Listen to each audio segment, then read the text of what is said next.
What's up, guys? You can call me Owlman. Welcome back to the Owl's Nest. I'm bringing you a review of Shiori. She fights for Einar today.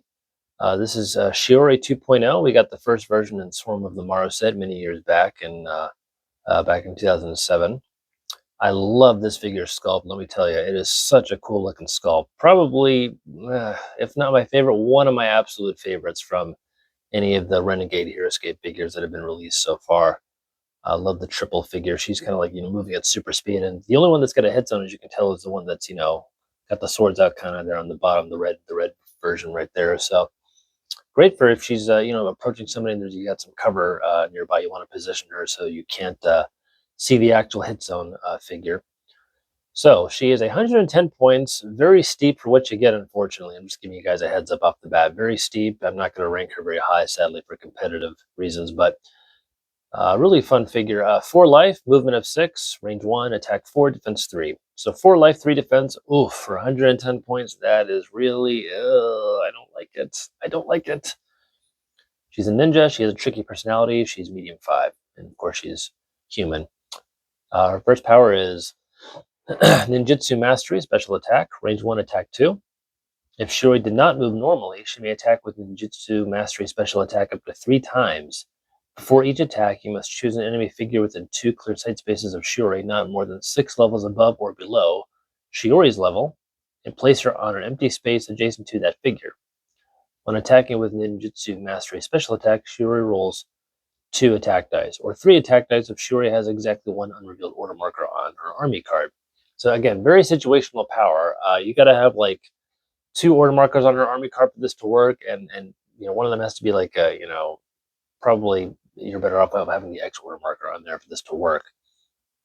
To get that 3 attacks. 3 attacks of 2, not that great. 3 attacks of 3, not so bad. But again, very situational. She can kind of teleport, within to a figure within a couple of spaces, and she can also jump down or up onto height, which is kind of nice too. And those, for more casual games, I think she could be more of a menace in the battlefield potentially. But for competitive games, again, this is a very fun power. You can multi-attack, but again, very situational power. I kind of like how they kept with this is a very similar design to the old Shiori with 60 points. Like you have to have exactly 1 unrevealed order marker on her army card. That's kind of how the old figures worded as well with one of her powers. So I do like the thematic part there, but again, points wise, it's tough to pull off. Her other power is called Kiru 14. If Shiori is attacked with a normal or special attack and receives 1 or more wounds, roll the 20-sided die. If you roll a 14 or higher, you may place Shiori on an empty space within 2 spaces of Shiori that is not more than 6 levels above or below Shiori's level. If you do, ignore all wounds she just received. So, yeah, it's kind of similar to the Microcore Agent's Stealth Armor 15, where but if she rolls a 14 or higher, you can basically ignore any wounds and teleport 2 spaces, which I like the 14 or higher. Again, I kind of wish it was a little lower, like maybe a 12 or higher or 13 or higher, like for other ninjas. I like how you can jump up several levels, but again, 2 spaces is that's still pretty close to the fighting. I would prefer it to have been honestly like 4, maybe 5 spaces, something like that, to give her a little more wide range of damage avoidance for 110 points. So. But it is what it is. Phantom Walk, Shiori can move through all figures and is never attacked when leaving an engagement. So pretty on point there for all ninjas. They all have that same power, Phantom Walk. So again, for the price tag, she feels like a 75, 80 point figure, honestly, maybe even 70 points I could see. She's very fragile. She's 75 points in Delta, I believe, which is nice. She's a bit more competitive there, but yeah, for 110 points, I made this trade for her a ways back. I know you're going to think, oh man, you're nuts. I traded a squad of Death Chasers for her, but nope, honestly, I'm still happy for it. I love the sculpt of the figure. Unfortunately, her base is a little bit warped, as you can see.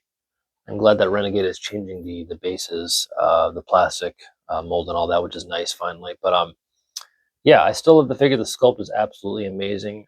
Displayed her, and yeah, hopefully you guys can find one here laying around. I don't know if she's still available on Renegade's site or whatnot, but yeah, she was a promo a year ago when she was released or so. But now, yeah, you should be able to find her somewhat, more easily. I know there's a bunch floating around on eBay as well.